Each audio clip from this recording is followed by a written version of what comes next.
Hello everyone, my name is Mulima Lokwata and I am your host for the Kingdom Campus.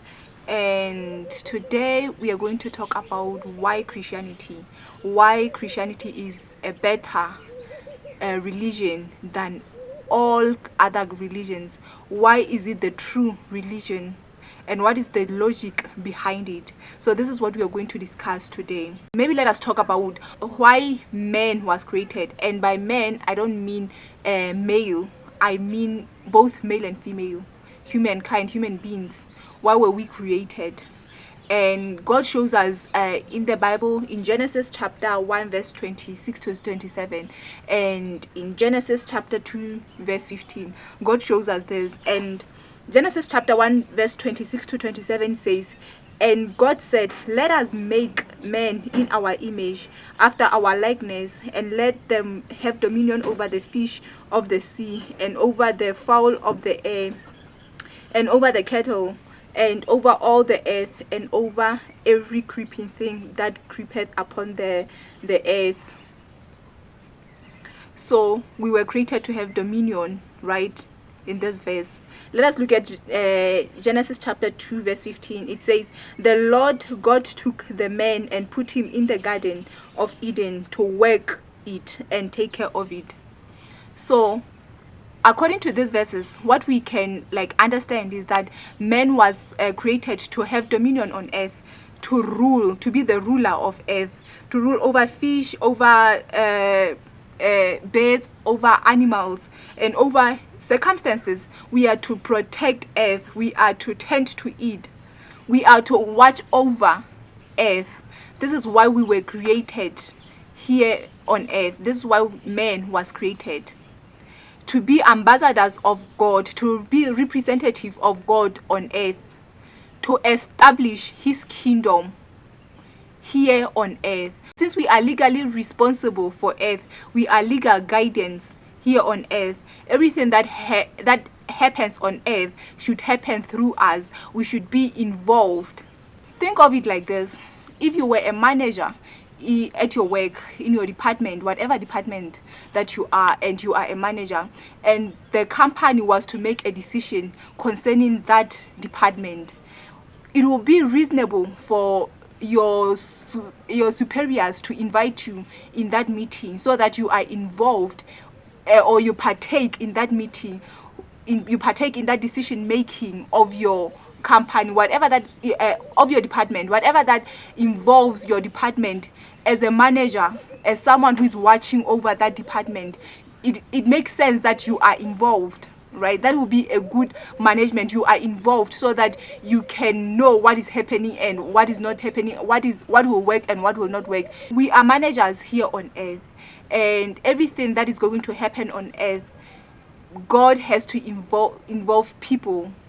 There is nothing that God can do without involving a human being somewhere. In order for the will of God to happen on earth, God needs a human, a vessel, a guardian to bring that to manifestation, to bring his will to manifestation here on earth. So is the devil. If the devil wants to do something on earth, he wants to destroy in some kind of way, he needs a human vessel to do that, because human beings are guardians, are legally responsible for this. That is why even when Adam and Eve fell, God needed a human being to be a perfect, a permanent sacrifice, a permanent solution for the sacrifice. God needed Jesus to come and die for us, not aliens, because aliens are not legal guardians of earth, but human beings are. So God needs a human being to be sacrificed to pay off that sin. When the Bible is written, most people often say, but the Bible was written by a human being. It makes sense. If the Bible, it is going to come into play here on earth, if the Bible is going to be a book that is read by human beings, that should come to earth, right? If the word of God is supposed to come, is to come to earth, it should come by a human being, because they are legally responsible for planet earth.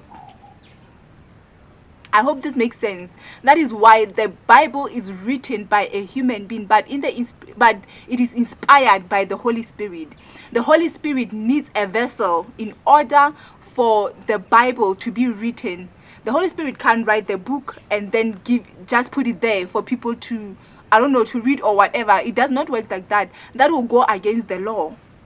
We're going to talk about spiritual laws and physical laws that God created. So if the Bible is to be written, it should be written by a human being, but a human being should be inspired by the Holy Spirit.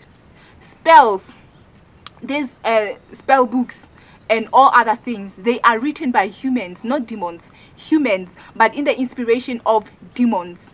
If the Spirit wants to do something on earth, they do it through a human being. A human being needs to be that vessel that will carry out that activity here on earth, because we are the legal guidance of earth. So the laws are the laws. Everything that should happen, a human being should be involved, should bring it into play, into manifestation here on earth. When God created earth, He made physical laws and spiritual laws. And these laws should not be broken. That is why when people are manipulating these laws, we will call that witchcraft or something else, but it's not of God. So God made physical and spiritual laws. What are spiritual laws? It could be give and it shall be given to you. That is a spiritual law. Because in the physical law, that does not apply. There's no way that you can give and expect something in return, but that is a spiritual law. So it works, right? What are other spiritual laws? It could be the wages of sin is death. If you sin, you die, whether physically or spiritually, but death happens if you sin. That is a spiritual law. Physical law is a law of gravity. If you throw something up, it is guaranteed to come down, right? And there are other laws that even affect us as human beings that God created. There's no way that I can throw something up and then it does not come down. The law of gravity has to pull it down. That is a law. It is a physical law. So God created laws, and one thing that we should be aware of, or that we should remember, is that God does not break His laws. He makes laws and He's the first one to obey those laws. He makes laws and He's the first person to obey. He's not a criminal. So He makes laws and He obeys them. And we talked about us being legal guidance of earth, and everything that happens on earth happens through us. People are involved, human beings are involved, or must be involved, in order for that thing to take place here on earth. That is why even a curse, when someone curses you or uses spells, or when the devil wants to do something to you, he will use a human being to do that. If the devil wants to get you in trouble, he will use a human being to get you in trouble. He will have ideas and he will manipulate someone to do that to you. So a curse comes with a person. Even a blessing comes. If God wants to bless you, He will bring people. That is why it says, "Given shall be given to you, good measure, pressed down, shaken down, and whatever." And it also says that shall men pour into your bosom. So if God blesses you, He blesses you through people. That is why a curse or a blessing can come with a person, or through a person, not with a person, but through a person. Let us look at two examples in the Bible where God involved human beings. Let's talk about Genesis chapter 18 verse 17. It says, "Shall I hide from Abraham what I am about to do?" This was when God wanted to destroy, or went to Sodom and Gomorrah to see what was happening there, because their sins reached heaven. So God wanted to go and see what was happening there. So He told Abraham, when He met with Abraham, because he met with Abraham first, He said, "Shall I hide from Abraham what I'm about to do there?" And later in that verse, we see where Abraham negotiate for Lord. So God shared what he was going to do with Abraham, a person, right? And Abraham even interceded for Lord. Lord was saved because Abraham interceded for him. Let us look at Exodus chapter 32 verse 10. It says, "Now therefore let me alone and do not interfere, so that my anger may burn against them, and that I may destroy them, and I will make of you, your descendants, a great nation." This was where God was talking to Moses when the Israelites were so rebellious in the wilderness, and God wanted to destroy them because they just didn't listen to him. So God also shared with Moses what he wanted to do, and even Moses interceded for them, and God ended up not destroying them. So you see, even Noah at the ark, God shared with him what he wanted to do. He built an ark. Before God does something, he involves a human being. He involves a human being somewhere. If there's something that is happening now here on earth, know that a human being that God is doing here on earth, know that the human being is involved somewhere. So God involves, and even sometimes will share what he wants to do. And sometimes he involves us in a way that he will partner with us. He will send us to do those things. God wants us to evangelize, right? To bring people to him, to reconcile people to him. Who does that? You've never seen an angel coming to anybody and evangelizing or teaching them the ways of God, or teaching them who Jesus was and whatever. No, it does not happen like that. Oftentimes, God will send you to a human being. Look at Saul. Saul, after meeting Jesus Christ on the way to Damascus, God sent someone to him. God sent someone to him to preach the gospel to him. He didn't send the angel to him. He didn't preach the gospel to him because now he was now in heaven. Jesus was now in heaven. He preached when he was a human being here on earth. And now that when he's in heaven, he sends people to do that, to preach. So God often will send you to someone to preach to you. If God wants to do something here on earth, he will involve a person.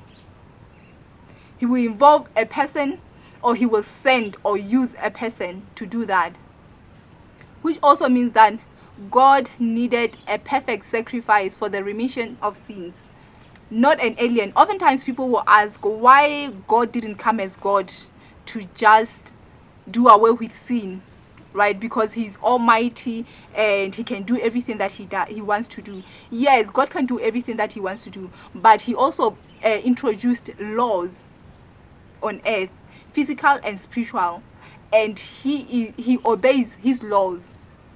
That is why he can't do some things, because they are laws that he introduced and he himself obeys them. So in order for a new covenant to be established, he needed a human being to die on the cross for sin and for this new covenant to be established, because now we have fallen. That is why Jesus Christ came as a human, came in human form. He was 100% human being and 100% God. But because he was human being, he was also a guardian. While he was still here on earth, he was also a guardian of earth, because he was a human being. He was legally responsible for it because he was a human being. So don't ask questions. Why did God come in human form? He can't come in animal form to save humans. Even to you, it wouldn't make sense. If the donkey came and said, you know what, I'm here to die for your sins, it wouldn't make sense to you. But it makes perfect sense why he had to come as a human being.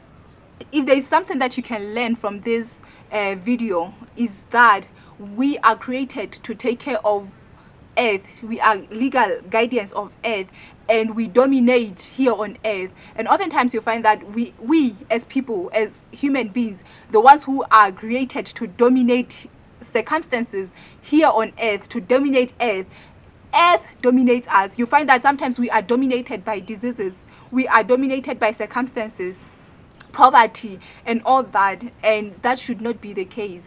God called us to dominate here on earth, to rule over earth, not to be dominated. So don't be a victim of your circumstances. You were created to rule over those circumstances. Circumstances, yes, and challenges will come. Challenges will come, but you are created to dominate those challenges. You are created to dominate those problems. You are created to dominate everything, not people. You are not called to dominate people, but you're called to dominate resources, circumstances, and everything here on earth. Thank you for listening to my video. If this video blessed you, please subscribe, like, share, and hit that notification bell so that you are notified the next time another video pops. I love you. Stay blessed. Goodbye.